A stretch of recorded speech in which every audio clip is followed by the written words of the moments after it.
नमस्कार अनि जय गोर्खा सबैमा र विशेष आज 18 मई विशेष दिन हो किनभने आज भन्दा ठीक 2 वर्ष अगाडि आजकै दिन बिहीबार परेको थियो अनि कालेबुङमा बिहीबारे गोर्खे हाटको सुरुवात भएको थियो र आज ठक्कै 2 वर्ष भएको छ र यस यो एउटा के भन्नु पुनित अवसर नै भनौं है यो दिनलाई लिएर तपाईहरु समक्ष दुई चारवटा कुराहरु शेयर गर्न मन पर्यो र गोर्खा हाट हामीले सुरु गरेको है गोर्खा गौरव संस्थान भन्ने संस्था कालेबुङमा छ तपाईलाई थाहा छ यसले संस्कार संस्कृति परम्पराहरुको रखरखाव जगेराको काम गरिरहेको छ र यही क्रममा हामीले हाम्रो जातिलाई बचाउनको निम्ति हाम्रो संस्कार संस्कृति बचाउनु हो भने चाहिँ हामीलाई एउटा आर्थिक रूपमा हाम्रो जाति चाहिँ सम्पन्न हुनुपर्छ भन्ने कुरा अनि हामीले चाहिँ आफ्नै वरिपरि यति धेरै कुराहरु छ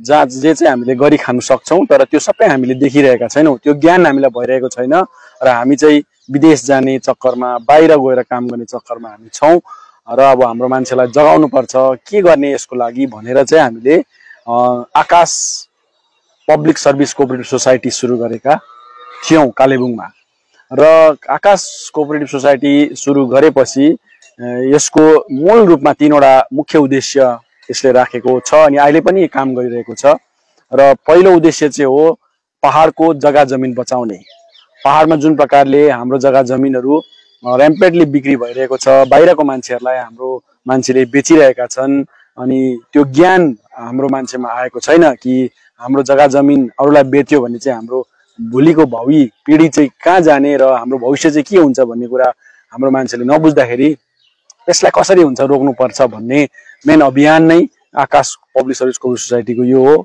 अनि दोस्रो चाहिँ हो हाम्रो युवाहरु जति पनि छन् हाम्रै घर वरिपरि छेउछाउमा दुनियाभरको आय स्रोतहरु गर्ने कामहरु छ जग्गा जमिन छ अनि विभिन्न स्किल कामहरु पनि धेरै गर्न सकिन्छ तर त्यो चाहिँ हाम्रोमा ज्ञान आएकै छैन हामी त्यो गर्न सकेकै छैनौं अथवा त्यो गर्नुपर्छ भन्ने ज्ञानै हाम्रोमा थिएन र त्यसको बदली चाहिँ बरु बाहिरबाट मान्छेहरु आएर यहाँ उनीहरुको लागि यहाँ नै अरब थिए उनीहरु आएर यहाँ पैसा कमाउँथे चाहे स्किल लेबरको रूपमा होस् चाहे कुनै पनि बजार व्यवसाय धन्दामा होस् उनीहरु काम गर्थे र घरमा पैसा पठाउँथे तर हाम्रोहरु चाहिँ बाहिर जानु पर्थ्यो र त्यसले गर्दाखेरि उनीहरुलाई त्यो ज्ञान बाँडेर चाहिँ यही नै स्वावलम्बन बनाउनु यही नै केही गरि खानु पर्छ भनेर पनि यो आकाश कोअपरेटिभ सोसाइटी सुरु भएको हो दोस्रो चाहिँ अनि तेस्रो हाम्रो उद्देश्य चाहिँ थियो कि हाम्रो मान्छेमा बचतको जुन व्यवहार बानी हुनुपर्ने त्यो छैन हामी जब कमाउँछौं जब हामी स्वस्थ हुन्छौं त्यतिबेला हामीले बचाउनु पर्छ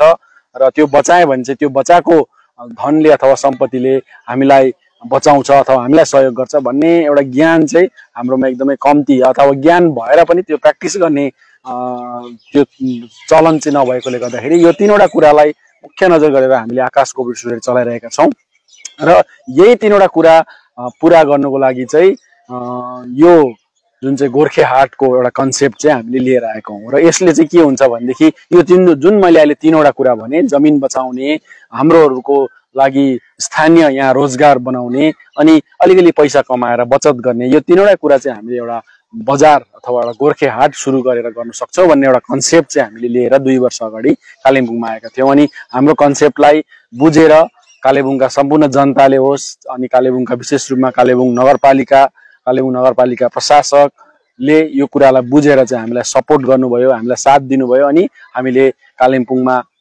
गोर्खे बिहीबार एभ्री थर्सडे गोर्खे हाट सुरु गर्यौं र आज तपाईलाई थाहा छ यो हाटको जुन कन्सेप्ट छ यो विचार छ आज सारा पहाडमा दार्जिलिङ खरसाङ मिरिक होस् चाहे सानसानो ठाउँहरु लगायत सिलगुडीको तराईको विभिन्न ठाउँहरु अनि डुवर्ससम्म यो पुगेको छ र यस अवसरमा यो कुराहरु हामी सम्झना गर्न चाहन्छौं अनि तपाईहरुलाई यो कुरा शेयर पनि गर्न चाहन्छौं र यो अवसरमा आजको यो अवसरमा आज जुन गोर्खे हाटको एउटा कन्सेप्ट भनौं यो एउटा अवधारणा चाहिँ सबैलाई मन पर्यो सबैले यसलाई फलो गरे यसलाई लिए अनि विभिन्न ठाउँमा आफ्नो हिसाबले सबैले गरिरहेका छन् हाम्रो मान्छेले पनि यसलाई धेरै सपोर्ट दिए एकदमै मनबाट हाम्रो जातिले के गर्दैछ भन्दाखेरि धेरै सपोर्ट दिएको छ र नि आज 2 वर्षसम्म यो एकदमै सफलतापूर्वक चलिरहेको छ यो अभियान चलिरहेको छ तर पनि यो अभियान को हाम्रो जुन कन्सेप्ट थियो अथवा जुन एउटा अवधारणा थियो र यसलाई कसरी अघि बढाउनु पर्ने र यो किन गरिएको र हामीले कसरी यसलाई गर्नेहरूले कसरी गर्ने अनि यहाँ किन्नु जाने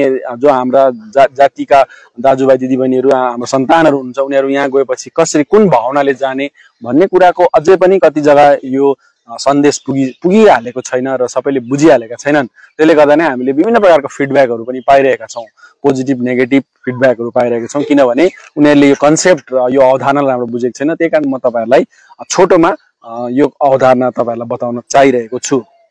र यो चाहिँ गोर्खे हाट भन्ने चाहिँ एउटा अब एकदमै गोर्खाहरूले बजार खोल्ने ठाउँ ठाउँमा बजार गर्ने भन्दा पनि यो एउटा अभियान हो है। हाम्रो मान्छेले पनि केही गर्नु सक्छ, हाम्रो जग्गा जमिनमा हामीले केही उब्जायौँ भने हाम्रै मान्छेले किनिदिन्छ भन्ने एउटा सन्देश दिने ठाउँ हो यहाँ। किनभने आज जसले पनि उब्जाएर बजारमा बेच्नु ल्याउँछ सबैले किनिदिरहेका छन्। हाम्रोमा एउटा पहिला नै एउटा नेगेटिभ माइन्ड सेट हुन्छ कि हुँदैन, हाम्रो त किनिदिँदैन, हाम्रो भन्दा सस्तो दाममा मधेसमै पाउँछ भन्ने एउटा सोच छ। त्यसको पनि एउटा यो एउटा अभियानमा हामीले यसको उत्तर दिएका हौँ। अर्को दोस्रो कुरा चाहिँ हाम्रो मान्छेले गर्नु सक्दैन, बजार व्यवसाय गर्नु सक्दैन, दोकान चलाउनु सक्दैन भन्ने जुन एउटा अवधारणा छ। अब भैयाहरूले अथवा बाहिरबाट आउने जति पनि छ उनीहरूकोमा चाहिँ एउटा व्यवसाय गर्ने उनीहरूको खुनमै छ, हाम्रोले सक्दैन भन्ने नगरिकन नेगेटिभ पहिला हामी सोच्छौँ। तर त्यस्तो होइन, हाम्रो मान्छेले पनि गर्नु सक्छ, सिक्नु सक्छ, सिक्छ भनेर चाहिँ यो एउटा अभियान गरेको अनि गरि पनि रहेका छन्। र आजको यस 2 वर्ष यो अभियानको 2 वर्ष भएको छ। 2 वर्षमा हामीले धेरै के भन्नु हाम्रो व्यवसायीहरू, हाम्रा युवा पिँढीहरू होस् चाहे हाम्रो वर्तमान पिँढीहरू होस्, उहाँहरूले धेरैले यहाँबाट सिकेर काम पनि गरिरहेका छन्। गोर्खे हाटमा उनीहरूले सिकेर आफ्नो ठाउँमा, उनीहरूले सिकेर आफ्नो ठाउँमा, कोही सिलगढी आएर, कसैले कालेबुङमा, कसैले दार्जिलिङमा आफ्नो दोकानहरू पनि खोलिरहेका छन्। यो चाहिँ सिलगढी यो चाहिँ गोर्खे हाट जुन यो अभियान छ यसको नै उपज हो भन्दा अतिरिक्त हुँदैन होइन। र त्यसले गर्दाखेरि त्यो एउटा पोजिटिभ भइ नै रहेको छ। र यो आजको दिनमा यसलाई चाहिँ अब तपाईँहरूसँग यही अनुरोध गर्न चाहन्छु कि यसलाई चाहिँ अझै हामीले अघि बढाएर लैजाउँ। र यो चाहिँ एउटा केवल बजार गर्ने ठाउँ मात्रै, हाम्रो मान्छेले बेच्ने र हाम्रो मान्छे गएर किन्ने ठाउँ मात्रै होइन, यो चाहिँ हाम्रो विचारको अभियान हो। गोर्खाहरू एक जग्गा भेट हुने अनि हामी अब पात्लिँदै जाँदैछौँ पहाडमा। सिलगढी तराईमा त अब हामी थियौँ एक समय, एउटा इतिहास भइसक्यो। अब हामी त्यहाँ पातलो भएका छौँ होइन, बाहिरकोहरू अब बेसी त्यहाँ आएर आज हामी माइनोरिटीमा पुग्यौँ। यस्तै अवस्था चाहिँ पहाडमा पनि नहोस् भन्ने एउटा जुन अभियान छ त्यो अभियानको एउटा अङ्ग हो यो गोर्खे हाट चाहिँ। यो बाँच्नु भनेको चाहिँ गोर्खा बाँच्छ। गोर्खे हाटलाई हामीले बचाएर राख्यौँ भनेदेखि चाहिँ गोर्खाहरू छ, गोर्खाहरूले पनि केही गर्छ भन्ने एउटा सन्देश हो। त्यसले गर्दा यो गोर्खे हाटलाई बचाउनु पर्छ। र म दुवै पक्ष, गोर्खे हाटमा जति पनि दोकान लाउनेहरू हुनुहुन्छ उहाँहरूलाई पनि अनि जो पनि यहाँ गएर किन्नुहुन्छ उहाँहरू दुवै पक्षलाई विशेष आजको दिनमा यही सन्देश दिन चाहन्छु कि जति पनि तपाईँहरू किन्नु जानुहुन्छ तपाईँहरूले चाहिँ यसलाई यस्तो पाराले नलिनुहोस् कि यो चाहिँ एकदमै बजार नै हो। हुनसक्छ तपाईँले त्यो गोर्खे हाटमा जानुभन्दा अरू हाटहरूमा गयो भने तपाईँले धेरै सस्तो पाउनुहुन्छ होला, तपाईँको 2 रुपियाँ पैसा बाँच्छ होला है, तपाईँलाई फाइदा हुन्छ होला। तर लङ रनमा तपाईँको जातिको लागि चाहिँ तपाईँको कन्ट्रिब्युसन केही पनि हुँदैन। त्यसले गर्दाखेरि तपाईँले जातिलाई बचाउनु पर्छ। हाम्रो गोर्खा जातिको लागि मेरो पनि केही कन्ट्रिब्युसन होस् भन्न चाहनुहुन्छ भने कमसेकम हप्तामा 1 दिन गोर्खे हाटमा गएर सौदा गरिदिनुहोस्। किनभने त्यो सौदा त त्यसै पनि खपत हुने नै हो, चाहिन्छ। गोर्खे हाटमा अदुवा लसुन बिक्री हुन्छ, सागसब्जी बिक्री हुन्छ, गोर्खे हाटमा मासुहरू बिक्री हुन्छ अनि हामी सेलरोटीहरू खान्छौँ, त्यसै पनि हामी खान्छौँ नै, किन्छौँ नै, अदुवा लसुन अरू दोकानमा किन्छौँ नै। तर यो कुरा चाहिँ हाम्रो गोर्खे हाटमा गएर आफ्नो छेउछाउमा जहाँ जहाँ गोर्खे हाट भएको छ त्यहाँ गएर किनिदिनु भयो भने चाहिँ के हुन्छ भने तपाईँले आफ्नो आपूर्ति त गर्नु नै हुन्छ, सँगसँगैमा तपाईँले आफ्नो जातिलाई, हाम्रो जातिलाई अनि हाम्रो भावी पिँढीको लागि पनि केही कन्ट्रिब्युसन तपाईँले दिइराख्नु भएको हुन्छ। भलै यसमा महँगो पर्ला है, 1-2 रुपियाँ महँगो पर्ला, तर 1-2 रुपियाँ त्यति काउन्ट गर्दैन तपाईँलाई जति चाहिँ जातिको आज अस्तित्वको खतरा छ। र त्यसमा चाहिँ तपाईँको योगदान चाहिँ त्यहाँ हुनेछ। अनि जहाँसम्म महँगाईको कुरा छ, क्वालिटीको कुरा छ, लोकल कुराहरूमा क्वालिटी कस्तो हुन्छ भनेदेखि एक नम्बर कुरा तपाईँले याद गरिदिनुहोस्, क्वालिटी भन्ने कुरा चाहिँ लोकल कुराहरूमा एउटै हुँदैन। आज तपाईँले 2 बोतल मह किन्नुभयो भने 2टा महको टेस्ट अलग अलग हुन्छ, त्यसको क्वालिटी पनि अलग अलग हुन्छ। किनभने त्यो मह अब कुन मौरीले बनाएको हो अनि त्यो मौरीले कुन फुलबाट चाहिँ रस लिएको हो त्यो सबै डिपेन्ड गर्छ। त्यस्तै हो, घिउ पनि त्यही हो, अन्य जति पनि सामानहरू हुन्छ लोकल सामानको चाहिँ ब्रान्डेड जस्तो हुँदैन। अब यही मह तपाईँले डाबरको मह किन्नुभयो भने चाहे तपाईँ सानो बोतल किन्नुहोस् ठुलो बोतल किन्नुहोस् जति नै जुनै बोतल किन्नुहोस् एउटै टेस्ट एउटै हुन्छ किनभने त्यो मेसिनमा बनाएको हुन्छ। तर अर्ग्यानिक आइटमहरू त्यस्तो हुँदैन। कतिवटा कुराहरू त्यो कुराहरू तपाईँले बुझिदिनुपर्छ 1 नम्बर। 2 नम्बर कुरा चाहिँ अलिकति महँगो भयो भन्ने धेरै गुनासो छ। हो हुनैसक्छ महँगो, अब तर तपाईँले यसलाई कसरी लिइदिनुहोस् भनेदेखि हामी महँगो सामान के अरू जग्गा किन्दैनौँ होला। केएफसीमा गयौँ भने या त डोमिनोजमा गयो भने पिज्जा है, केएफसी अहिले म्याकडोनल्ड त्यो बाहेक अरू केहरू छ नि होइन। अनि कफी सपहरू अब ठुल्ठुलो सँगसँगै अब अहिलेको क्याफेहरू खोलिएको छ जहाँ 10 रुपियाँको चिया हामीले 100 रुपियाँसम्म 50 रुपियाँ 80 रुपियाँसम्म तिर्छौँ होइन। 20 रुपियाँको कफी हामीले 100-150 रुपियाँ तिरेर खान्छौँ। हामीलाई त्यहाँ महँगो हुँदैन लाग्दैन, हामी कहिले पनि गणना गर्दैनौँ। केएफसीमा गएर यति चिकन हामी 350-400 रुपियाँमा किनेर खान्छौँ, हामीलाई महँगै लाग्दैन। तर हाम्रै गोर्खे हाटमा तपाईँ अलिकति पोलेको मासु अथवा सेलरोटी खाँदाखेरि महँगो लाग्छ। यो चाहिँ तपाईँको सोच हो। त्यसले गर्दाखेरि किनभने उनीहरू पनि पैसा त कमाउनै पर्छ है। अनि यसरी उनीहरूले लुटेको छ भने त ठिकै हो, लुट्नु दिनु भएन, तर अलिकति महँगो त पर्छ नै। अब पखेटा किन्नु जाँदाखेरि कुखुराको पखेटा किन्नु जाँदा तपाईँले काँचो पखेटा किन्दा भलै 15 रुपियाँ गोटामा पाउँला। अब तपाईँले त्यही नै फेरि 20 रुपियाँ गोटामा पोलेको त अथवा फ्राई गरेको पोलेको त तपाईँले पाउनुहुन्न नि त। कमसेकम त्यसलाई 25 रुपियाँ तिर्नै पर्ने हुन्छ नि त। त्यसले गर्दाखेरि अलिकति महँगो किन हुन्छ भनेदेखि त्यसको बनाइले पनि हुन्छ। सँगसँगै महँगो चाहिँ खालि गोर्खे हाटमा मात्रै होइन, तपाईँले यो चाहिँ बुझ्नुहोस्। मलमा गइसकेपछि ठुल्ठुलो ब्रान्डेड दोकानहरूमा गइसकेपछि तपाईँ कति महँगो तिर्नुहुन्छ। त्यस्तै गोर्खालाई एउटा ब्रान्ड बनाऊ न। गोर्खा हाटमा गएपछि अलिकति महँगो पर्यो भने पनि त्यो हाम्रै मान्छेले लान्छ त्यो पैसा। यो कुरा चाहिँ तपाईँहरूले बुझेर तपाईँहरू भ्रमण गरिदिने अनुरोध गर्छु। र जति पनि गोर्खे हाटमा दोकान लाउनेहरू हुनुहुन्छ तपाईँहरू जति पनि हुनुहुन्छ तपाईँहरूलाई पनि रिक्वेस्ट छ, तपाईँहरूले पनि मौका पायो भन्दैमा मौकामा चौका चाहिँ नहिर्काउनुहोस् होइन। लुट्नु पायो भन्दैमा लुट्ने काम चाहिँ नगरिदिनुहोस् होइन। सही क्वालिटीको सही चिज दिनुहोस्। अलिकति नाफा होस्, नाफा कम्ती नै होस्, तर गोर्खे हाटको इज्जत चाहिँ बाँचेको होस् होइन। यसरी दुनियाँभरको कुरा सुन्नु नपरोस् है। गोर्खे हाटमा चाहिँ यस्तो हुन्छ, महँगो हुन्छ, यो हुन्छ भन्ने कुराहरू जति सक्दो चाहिँ हामीले त्यसलाई कोसिस गरौँ। मैले भनिहालेँ अर्को पक्षको कुरा तपाईँहरू समक्ष राखिहालेँ। अब यतापट्टि बेच्नेहरूको पक्षले पनि बिक्री भयो भन्दैमा होइन मोमोभित्र यति मासुको त नामै नभएको त्यस्तो मोमो बेचेर अथवा होइन क्वालिटी नराम्रो भएको मधेसकै सामान ल्याएर बिक्री गरेर चाहिँ गोर्खे हाटलाई यसलाई हामीले बदनाम नगरौँ। र यो गोर्खे हाट चाहिँ अब 2 हातले नै ताली बज्छ होइन। तपाईँहरू सँगसँगै किन्नेहरू पनि र 2 हात छ भने मात्रै ताली बज्ने हो। यो कुरा चाहिँ तपाईँहरूले बुझिदिने म गोर्खे हाट लगाउनेहरू जति पनि हुन्छ तपाईँहरूलाई पनि अनुरोध गर्छु।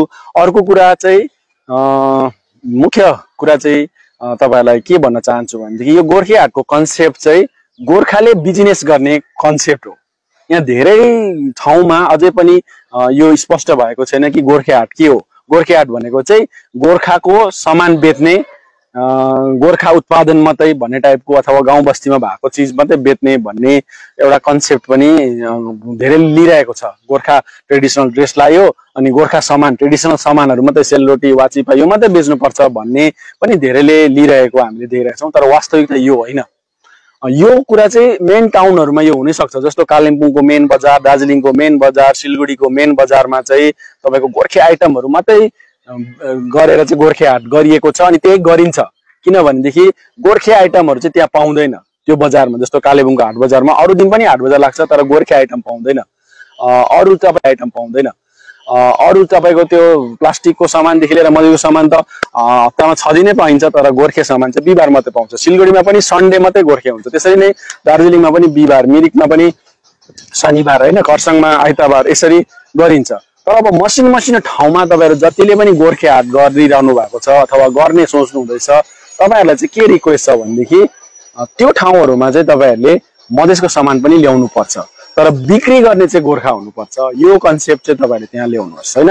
किनभने अब मानिलिनुहोस् एउटा सानो गाउँ छ, जस्तो अहिले गोर्खे हाट भइरहेको नै इक्जाम्पल लिनु हो भनेदेखि खरसाङमा एउटा सानो जग्गा छ, मैले जग्गाको नाम बिर्सेँ अहिले। त्यो सानो अब एउटा कमानको जग्गा भनौँ न, त्यो ठाउँमा गाउँको सागसब्जी मात्रै बेच्न पाउँछ, गोर्खे सामान मात्रै भन्यो भने त गाउँकै सागसब्जी लिएर आउँछ अनि किन्ने मान्छेहरू गाउँकैहरू आउँछ। तब त गाउँकोमा अब साग त सबको घरमा भइरहेको हुन्छ नि त होइन। अनि इस्कुसको सिजनमा इस्कुस बेच्नु ल्याउँला या के ल्याउँला, त्यो सबैको घरमा हुन्छ, त्यो कसरी बिक्री हुन्छ? हुँदैन। त्यसले गर्दा त्यहाँ चाहिँ के चाहिन्छ? त्यहाँ जरुरी के छ? साबुनको जरुरी हुन्छ, प्लास्टिकको सासाना सामानहरूको जरुरी हुन्छ, जुत्ता चप्लीको जरुरी हुन्छ। त्यो ठाउँहरूमा गोर्खे हाट लाग्दाखेरि त्यो चिजहरू चाहियो नि त, मरमसलाहरू चाहियो, तेल, यो सबै कुराहरू चाहिँ त्यो गोर्खे हाटमा हुनुपर्छ। र गोर्खे हाट नाम चाहिँ, तर सामान चाहिँ बाहिरको भन्ने कुरा होइन।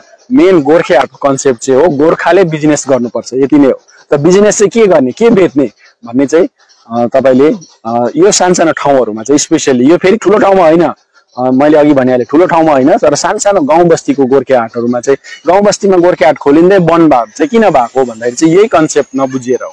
त्यसले गर्दाखेरि अब गाउँ बस्तीको गोर्खे हाटमा चाहिँ फेरि त्यो सानसानो सामान चाहिँ कहाँबाट ल्याउने त भन्दाखेरि चाहिँ त्यो सिलगढीको होलसेलरबाट ल्याउनु सक्नु पर्यो, सिक्नु पर्यो होइन, कहाँ चाहिँ पाउँदो रहेछ। अथवा चप्ली ल्याएर बेच्ने हो भने त्यो फेरि कुनै एउटा दोकानबाट चप्ली ल्याएर बेचेर त्यहाँ महँगो बेच्नु मात्रै हो, तर त्यसको होलसेल कहाँ छ है, तपाईँ कहाँ जानुपर्छ।